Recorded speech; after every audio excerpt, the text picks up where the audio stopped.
नमस्कार दोस्तों, स्वागत है आपका हमारे YouTube चैनल ऑनलाइन हिस्ट्री के में। दोस्तों आज हम आपके लिए मध्य प्रदेश शिक्षक पात्रता परीक्षा वर्ग 1 के लिए फिर एक प्रैक्टिस सेट लेकर आए हैं, जिसके अंदर हमने 50 प्रश्न शामिल किए गए हैं, जो कि हिंदी, रीजनिंग, सामान्य ज्ञान, अंग्रेजी और टीचिंग एप्टीट्यूड बाल विकास से संबंधित प्रश्न हैं। तो चलिए दोस्तों शुरू करते हैं। सबसे पहला पार्ट हमारा हिंदी का है। यहाँ पर देखते हैं, पहला प्रश्न है घुड़सवार में समास होगा। तो घुड़सवार के अंदर कौन सा समास होगा? तो यहाँ पर समास होगा तत्पुरुष समास जो रहेगा, ऑप्शन सी ये समास रहेगा। और घुड़सवार का समास विग्रह करेंगे तो मतलब घोड़े पर सवार, जहाँ पर अधिकरण तत्पुरुष समास ये रहेगा और अधिकरण में मैं पर जो आता है तो ये उसी प्रकार से यहाँ पर रहेगा, घोड़े पर सवार। चलिए आगे देखते हैं। अगला प्रश्न हमारा है युक्ति का तद्भव शब्द है। तो युक्ति का तद्भव शब्द रहेगा जुगति। तो यहाँ पर ऑप्शन ए जो रहेगा, युक्ति का तद्भव शब्द जुगति रहेगा। चलिए आगे बढ़ते हैं। अगला हमारा क्वेश्चन है विपत्ति के समय थोड़ी सी सहायता भी बड़ी होती है, इस भाव की व्यंजक पंक्ति है। तो विपत्ति के समय थोड़ी सी भी सहायता मतलब हम सीधे सीधे कह सकते हैं कि डूबते को तिनके का सहारा। ऑप्शन टी जो रहेगा ये यहाँ पर उत्तर हो जाएगा। अगला हमारा प्रश्न है यहाँ पर आषाढ़ निम्नलिखित में से सही शब्द कौन सा है? तो यहाँ पर हमें चयन करना है सही शब्द का। तो आषाढ़, आषाढ़ या अलग अलग वर्तनियाँ दे रखी है, तो यहाँ पर इसका उत्तर हो जाएगा ऑप्शन ए जो रहेगा ये इसका सही उत्तर हो जाएगा। निम्नलिखित में से शुद्ध वर्तनी है। तो यहाँ पर हमें 4 शब्द दिए हैं, इनमें से हमें शुद्ध वर्तनी को पहचानना है। तो यहाँ पर उज्ज्वल शब्द की जो शुद्ध वर्तनी रहेगी वो रहेगा ऑप्शन डी, यहाँ पर उज्ज्वल, जिसमें दोनों जा आधे आएंगे, ये यहाँ पर सही वर्तनी रहेगी, शुद्ध वर्तनी। अगला हमारा प्रश्न है कर्ण का निम्नलिखित में से कौन सा पर्याय नहीं है? तो कर्ण का पर्याय जो है सूतपुत्र, राधे, अंगराज, ये तीनों पर्याय होते हैं। ऑप्शन बी धनंजय ये कर्ण का पर्याय नहीं रहेगा। आगे आते हैं कर्मचारियों के उपार्जित अवकाश की स्वीकृति हेतु निकाला जाने वाला पत्र कहलाता है। तो कर्मचारियों के उपार्जित अवकाश की स्वीकृति हेतु निकाला जाने वाला पत्र जो होता है वो कार्यालय आदेश कहलाता है। ऑप्शन बी यहाँ पर सही उत्तर रहेगा। अगला हमारा प्रश्न है भारतीय भाषाओं को भारतीय संविधान की किस अनुसूची में शामिल किया गया है? तो भारतीय भाषाओं को शामिल किया गया है 8वीं अनुसूची के अंदर, और जिसमें 22 भारतीय भाषाओं को शामिल किया गया है। आगे आते हैं। अगला हमारा प्रश्न है निराधार शब्द का सही संधि विच्छेद है। तो निराधार शब्द का सही संधि विच्छेद होगा ऑप्शन डी, नि धन आधार। तो यहाँ पर निराधार जो रहेगा ये सही संधि विच्छेद रहेगा। अगला प्रश्न है यथागत और तथागत शब्द युग्म के लिए सही विकल्प का चयन कीजिए। तो यहाँ पर यथागत और तथागत शब्द के लिए हमें सही विकल्प का चयन करना है। तो यथागत का मतलब होता है मूर्ख और तथागत का मतलब होता है भगवान बुद्ध। तो यहाँ पर यथागत तथागत का सही शब्द का सही युग्म का सही अर्थ रहेगा मूर्ख, और दूसरे तथागत का अर्थ रहेगा भगवान बुद्ध। तो ऑप्शन ए जो रहेगा ये हमारा यहाँ पर उत्तर हो जाएगा। चलिए आगे देखते हैं। अगला जो पार्ट है हमारा अंग्रेजी का पार्ट है, और यहाँ पर इससे संबंधित कुछ प्रश्न हैं, ये देखते हैं किस प्रकार के हैं। तो यहाँ पर फर्स्ट में इसके लिए निर्देश दिया है find out the part which contains error, if sentence is error free then your answer is D. मतलब यहाँ पर हमें 4 सेंटेंस के पार्ट कर दिए हैं 4, और इनमें से किसी पार्ट के अंदर कुछ त्रुटियाँ रखी हुई है, और जो त्रुटि है तो वो हमारा विकल्प रहेगा, और यदि कोई त्रुटि नहीं है तो फिर ऑप्शन डी जो रहेगा वो हमारा यहाँ पर उत्तर रहेगा एरर फ्री के रूप में, नो एरर के रूप में ऑप्शन डी रहेगा। अब यहाँ पर जैसे फर्स्ट दिया है part the captain along with his team, ये ए लिखा है, तो मतलब ये इतना पार्ट ए है, और इसके बाद में लिखा है आर प्रैक्टिसिंग वेरी हार्ड, ये पार्ट बी है इसका, और for the fourth coming match ये सी है, और नो एरर ये डी है। तो ऐसे हमें 4 टुकड़े कर दिए हैं एक सेंटेंस के, और उसमें से जिसमें त्रुटि है उसको पहचानना है, नहीं है त्रुटि तो नो एरर के रूप में ऑप्शन डी हमारा उत्तर हो जाएगा। तो चलिए देखिए, तो इसमें कुछ त्रुटियां जो हैं, जैसे फर्स्ट दिया है द कैप्टन अलोंग विथ, अब ये जो है त्रुटि इसी के अंदर है, पहले विकल्प ए के अंदर यहाँ पर। अब ये क्या त्रुटि यहाँ पर हो सकती है, तो देखिए ये थोड़ा सा मुझे तो ये लग रहा है कि जैसे अलोंग विथ जो है ये एक साथ लिखा है, तो ये भी त्रुटि हो सकती है। तो मुझे तो यही त्रुटि इसके अंदर लगी है, तो इसके रूप में। और वैसे इसके अंदर लिखने में भी त्रुटि हो सकती है, ये कुछ मिसप्रिंट की त्रुटि भी मान सकते हैं। इसी प्रकार से यहाँ पर ऑप्शन बी, सॉरी जो अगला है हमारा 12 वाला, तो इसके अंदर ही वाज ही और हु कैन एरनिंग और दिया है आगे फॉर द क्लासरूम और फिर नो एरर, तो ए बी सी डी के रूप में ये दिया है। तो इसमें ऑप्शन बी जो रहेगा यहाँ पर फॉर द क्लासरूम, इसके अंदर एरर रहेगा। और नेक्स्ट है जो हमारा choose the most suitable answer for the following question. There are very grateful space your kindness, तो यहाँ पर there are very grateful space your kindness, option C otherwise your kindness. अगला है you space be made to do this, तो यहाँ पर इसके लिए सही उत्तर रहेगा यू माइट, ऑप्शन सी जो रहेगा you might be made to this. अगला है I space prefer tea to water, तो यहाँ पर इसके लिए हो जाएगा I will prefer tea to water.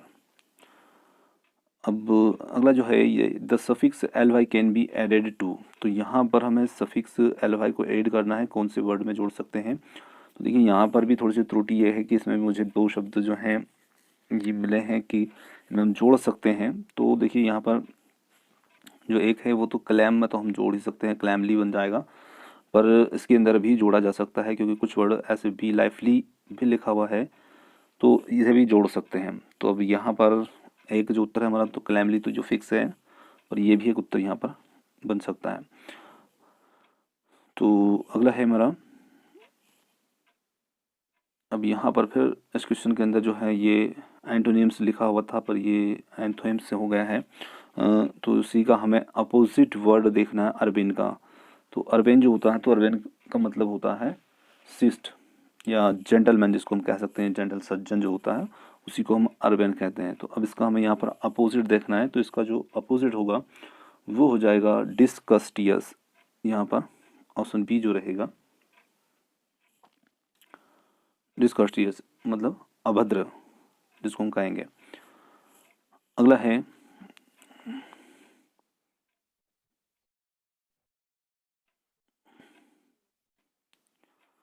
That is impossible, तो इसका हमें यहाँ पर नेगेटिव फॉर्म बनाना है। तो नेगेटिव फॉर्म के अंदर इसका सेंटेंस क्या होगा, दैट इज इम्पॉसिबल। तो इसका अपोजिट सॉरी नेगेटिव सेंटेंस में बनाना है तो ये हो जाएगा दैट इज़ नॉट पॉसिबल, क्योंकि यहाँ पर इम्पॉसिबल है और इसका हमें नेगेटिव बनाना है that is not possible, option D. चलिए आगे बढ़ते हैं। अगला हमारा प्रश्न है किस सामान्य ज्ञान से संबंधित प्रश्न है आगे, किस राज्य के राज्यपाल बलराम दास टंडन का 14 अगस्त 2018 को 90 वर्ष की अवस्था में निधन हो गया। तो ये राज्यपाल थे बलराम दास टंडन छत्तीसगढ़ के, ऑप्शन सी जो रहेगा ये यहाँ पर सही उत्तर हो जाएगा। अगला प्रश्न है हीमोग्लोबिन के बारे में निम्नलिखित कथनों पर विचार कीजिए। इसमें लौह तत्व होता है या ऑक्सीजन, रक्त में ऑक्सीजन का वाहक होता है, यह रक्त को लाल रंग प्रदान करता है, कुछ रोगों के प्रति प्रतिरक्षा प्रदान करता है। तो इनमें से सही उत्तर का हमें चयन करना है। तो यहाँ पर हमारा उत्तर जो रहेगा ऑप्शन फर्स्ट है, सेकेंड है और थर्ड है। तो 1 2 3 सही हैं, तो ऑप्शन बी यहाँ पर नीचे जो रहेगा ये हमारा सही उत्तर बन जाएगा। चलिए अगला प्रश्न है CH3OH किसका रासायनिक सूत्र है। तो ये एक केमिस्ट्री विज्ञान का प्रश्न है जो इसमें सामान्य ज्ञान के रूप में जोड़ दिया है। तो यहाँ पर इसका उत्तर हो जाएगा मैथिल एल्कोहल, ऑप्शन बी जो रहेगा, जिसको हम बोलते हैं मैथनॉल भी कह देते हैं और मैथिल एल्कोहल भी। अगला है भाईकला चिड़ियाघर में 15 अगस्त 2018 को देश के पहले हम्बोल्ट पेंगुइन का जन्म हुआ। यह चिड़ियाघर कहाँ स्थित है चिड़ियाघर, तो ये स्थित है ऑप्शन डी मुंबई के अंदर। अगला हमारा प्रश्न है प्रोटीन संश्लेषण में सहायक होते हैं। तो प्रोटीन संश्लेषण में सहायक होते हैं राइबोसोम जो होते हैं ये सहायक होते हैं क्योंकि प्रोटीन का संश्लेषण इन्हीं के अंदर होता है। अगला हमारा प्रश्न है, कौन सा साहित्यकार मध्य प्रदेश से संबंधित नहीं है? तो यहाँ पर कुछ हिंदी साहित्यकारों के नाम दिए हैं, तो कौन से मध्य प्रदेश से नहीं है? तो यहाँ पर फर्स्ट जो है धर्मवीर भारती, ये मध्य प्रदेश से नहीं है। और ये कहाँ से हैं? तो ये मुंबई से हैं। तो ये मुंबई से हैं और ये एक प्रसिद्ध निबंधकार और उपन्यासकार भी हैं। और धर्मवीर भारती की जो एक प्रसिद्ध नाटक है अंधा युग, और इसी के साथ साथ इनके कुछ प्रसिद्ध उपन्यास भी हैं, जैसे गुनाहों का देवता, सूरज का सातवां घोड़ा, ये इनके कुछ उपन्यास भी हैं। अब बात करते हैं कि जैसे ये तो हो गए मुंबई के, और बाकी अन्य तीनों कहाँ के हैं? तो जो शरद जोशी हैं ये मध्य प्रदेश के उज्जैन से हैं, और प्रभाकर माचवे जो कि ग्वालियर से हैं, और हरिशंकर परसाई जो होशंगाबाद से हैं मध्य प्रदेश के। तो ये तीनों हमारे मध्य प्रदेश से हैं, और धर्मवीर भारती मुंबई महाराष्ट्र से हैं। चलिए आगे देखते हैं। अगला हमारा प्रश्न है, निम्नलिखित महिला शासकों को उनके राज्यों की राजधानियों को सुमेलित कीजिए। तो यहाँ पर इनके राज्यों की राजधानी है, तो चलिए यहाँ पर इनको सीधे सम्मिलित कर लेते हैं। तो यहाँ पर पहले हम उसी को कर लेते हैं जो हमें सही से याद हो, जैसे कि महारानी अहिल्याबाई, तो ये होलकर राज्य से संबंधित थी, और इसी के साथ साथ महारानी लक्ष्मीबाई ये झांसी से थी। अब बेगम रजिया सुल्तान दिल्ली से, और रानी दुर्गावती जो है गड़ा मंडला से। तो अब देखिए आप इसके उत्तर को मिलाते हैं, तो ए वाले का हमने मिलाया है थर्ड, तो ए का थर्ड ऑप्शन ए के अंदर मैच कर रहा है, बी का 2 और सी का 1 और डी का 4। तो बिल्कुल सही ऑप्शन ए जो रहेगा वो हमारा यहाँ पर उत्तर हो जाएगा। अगला प्रश्न हमारा है, संपत्ति का अधिकार एक है। तो संपत्ति का अधिकार एक क्या है? तो ये एक कानूनी अधिकार है, ऑप्शन डी। अब संपत्ति का जो अधिकार रहा है तो इसे 42वें संविधान संशोधन के तहत इसको कानूनी अधिकार बना दिया है। ये मौलिक अधिकार था पहले, तो मौलिक अधिकार से हटा करके इसको कानूनी अधिकार बना दिया गया है। चलिए अगला प्रश्न है, भारत सरकार के मुख्य विधि परामर्शदाता हैं। तो भारत सरकार के मुख्य विधि परामर्शदाता कौन है? तो ये होते हैं option D, attorney general of India, और जिसे कहा जाता है भारत का महान्यायवादी, और ये भारत सरकार के मुख्य विधि परामर्शदाता होते हैं। ऑप्शन डी यहाँ पर सही उत्तर रहेगा। अगला प्रश्न है हमारा, अंकोर वाट का विष्णु मंदिर कहाँ स्थित है? तो अंकोर वाट का विष्णु मंदिर स्थित है ऑप्शन सी, कंबोडिया में स्थित है। चलिए आगे बढ़ते हैं। आगे हमारे तार्किक और सामान्य ज्ञान से रीजनिंग से संबंधित प्रश्न है। तो पहला यहाँ पर दिया है, निम्नलिखित शब्दों को अंग्रेजी के शब्दकोश के अनुसार क्रम में रखिए। अब यहाँ पर हमारे सामने 4 शब्द दिए हैं और उनको अंग्रेजी के शब्दकोश के हिसाब से रखना है। देखिए सबसे पहला नंबर जो रहेगा वो रहेगा हमारा बोर्ड, सेकंड नंबर पर रहेगा बोनस, और थर्ड नंबर पर रहेगा बाउंड, और फोर्थ नंबर पर रहेगा बंच। तो यहाँ पर हमारा उत्तर बनेगा 4 2 1 3। तो इस क्रम में ऑप्शन ए जो रहेगा ये हमारा बिल्कुल शब्दकोश के क्रम के हिसाब से इनको जमाने पर बन जाएगा। ऑप्शन ए यहाँ पर सही उत्तर है। चलिए अगला देखते हैं। कॉलेज पार्टी में 5 लड़कियां एक पंक्ति में बैठी है, पी एम के बाईं ओर है। तो चलिए हम प्रश्न को पढ़ते जाते हैं और उसी को हल करते जाते हैं। देखिए पी एम के बाईं ओर है, तो यहाँ पर सबसे पहले हम एम को लिख लेते हैं।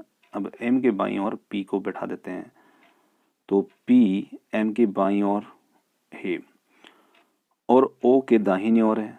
जो पी है वो एम के बाईं ओर और ओ के दाईं ओर, तो ये हमने ओ लिख लिया, ओ के दाईं ओर हो गई।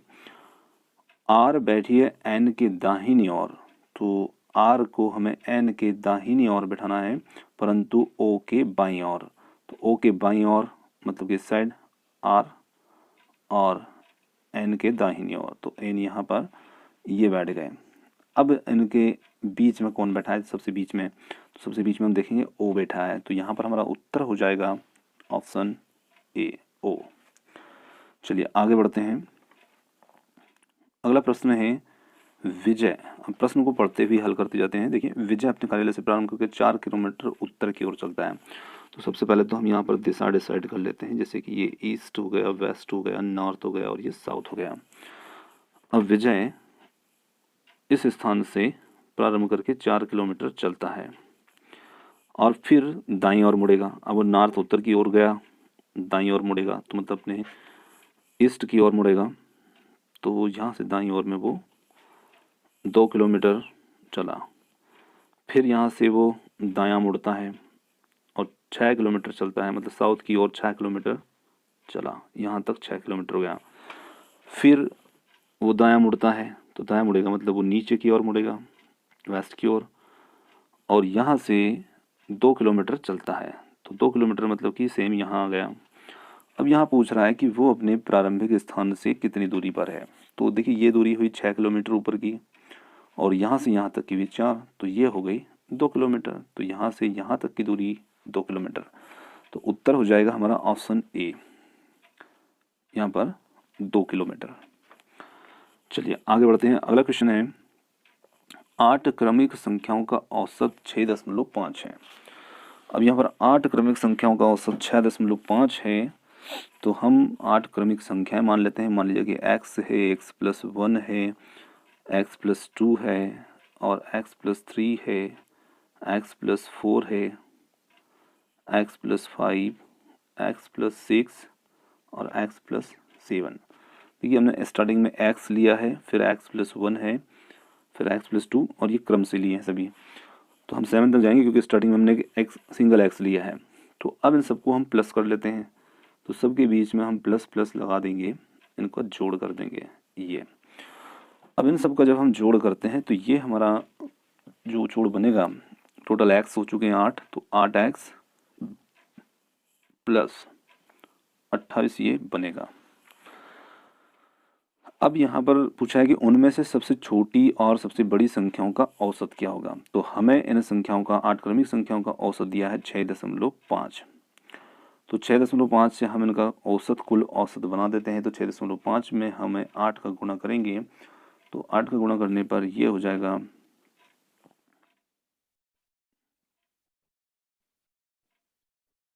52, टोटल 52.0 मतलब कि 52। अब ये तो हमारा 8 संख्याओं का औसत हो गया। अब हम 8x प्लस 28 बराबर ये औसत, तो 8x बराबर 52 माइनस 28, तो ये हमारा यहाँ पर निकल के आ जाएगा 24।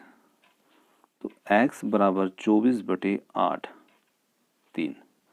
तो हमने यहाँ पर संख्या हमें पता नहीं थी कौन कौन सी संख्या है, तो एक संख्या हमने मानी थी x, अगली x+1, तो सबसे स्टार्टिंग मतलब कि पहली संख्या 3 है, और लास्ट की संख्या हमने लिखी थी x+7, तो मतलब कि ये हो जाएगी 3 + 7 बराबर 10।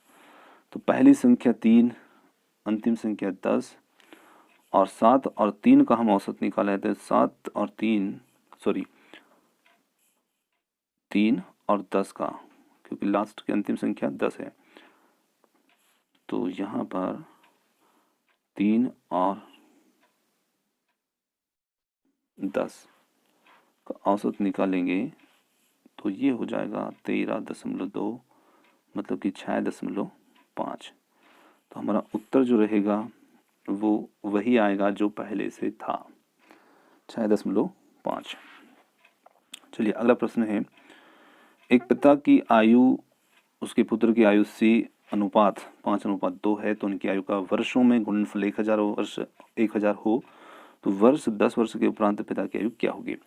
देखिए पिता की आयु जो है वो मान लेते हैं 5x, ये पिता की आयु, पुत्र की आयु 2x। अब दोनों का गुणनफल पूछ रहा है, बता रहा है 5x गुणित 2x बराबर 1000, ये कर दिया हमने 1000। अब 5 और 2 का गुणा करेंगे तो ये हो जाएगा 10x² बराबर 1000। तो हम इस 10 को 1000 के बटे में भेज देते हैं, तो x² बराबर 1000 बटे 10, तो ये 100 हो जाएगा। x² बराबर 100 का वर्गमूल x बराबर √110। तो x बराबर हमें पता चल गया कितना था, 10। पिता की आयु हमने मानी थी 5x, तो 5 गुणित 10 मतलब 50। अब पूछ रहा है कि 10 वर्ष के बाद पिता की आयु क्या होगी, तो इसमें और 10 जोड़ देंगे तो पिता की आयु हो जाएगी 60 वर्ष। तो ऑप्शन बी हमारा यहाँ पर उत्तर हो जाएगा, 10 वर्ष के बाद पिता की आयु 60 वर्ष होगी। आगे बढ़ते हैं। किसी वृत्त की त्रिज्या में 1% की वृद्धि की जाती है तो उस वृत्त का क्षेत्रफल कितना होगा। तो यहाँ पर आपको एक छोटे से सूत्र का या ट्रिक का प्रयोग करना है, जो कि इस प्रकार से है कि जैसे हम आयत के लिए भी प्रयोग कर सकते हैं इसको, वृत्त के लिए भी। लंबाई चौड़ाई होती है जैसे आयत के अंदर, और वृत्त में कोई लंबाई चौड़ाई नहीं होती, त्रिज्या हो रही है 1 + 1। जैसे यहाँ लंबाई और चौड़ाई रखते हैं आयत में, उसी प्रकार से यहाँ पर त्रिज्या रख दी, और प्लस 1 × 1 यहाँ पर उनका गुणा कर देते हैं और बटे में 100, और ये प्रतिशत रख देते हैं। इतने प्रतिशत क्षेत्रफल में वृद्धि का सूत्र है ये। क्षेत्रफल में इस प्रकार से वृद्धि निकाल लेंगे तो 1 और 1 यहाँ पर हो जाएंगे 2, और 1 का 1 × 1 और इसमें भाग लगाएंगे 1 का, तो ये हो जाएगा 2.01%। तो यहाँ पर ऑप्शन डी जो रहेगा 2.01% की वृद्धि उसमें हो जाएगी। अगला हमारा प्रश्न है, यदि एक आदमी अथवा 2 औरत अथवा 3 लड़के, मतलब यहाँ पर एक आदमी 2 औरतों के बराबर है अथवा 3 लड़कों के बराबर है, तो किसी कार्य को पूरा करने में 88 दिन लेते हैं। अब देखिए हम इसको ऐसा पढ़ लेंगे कि एक आदमी, या तो हम एक आदमी के ऊपर सवाल को बोल सकते हैं, या 2 औरत के ऊपर, या फिर 3 लड़के के ऊपर।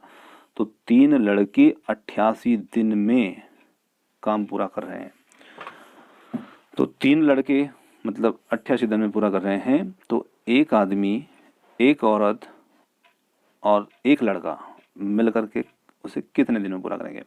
तो भाई एक आदमी कितने लड़के के बराबर हुआ, 3।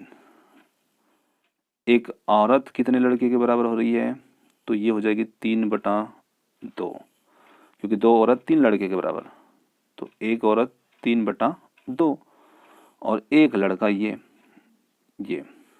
अब हम इन तीनों को प्लस कर लेते हैं, 3 सही 3/2 और 1, तो ये 3 और हमारा इनका जोड़ हो जाएगा 3 + 3/2 + 1, तो ऐसे में लेते हैं 2, यहाँ पर 6,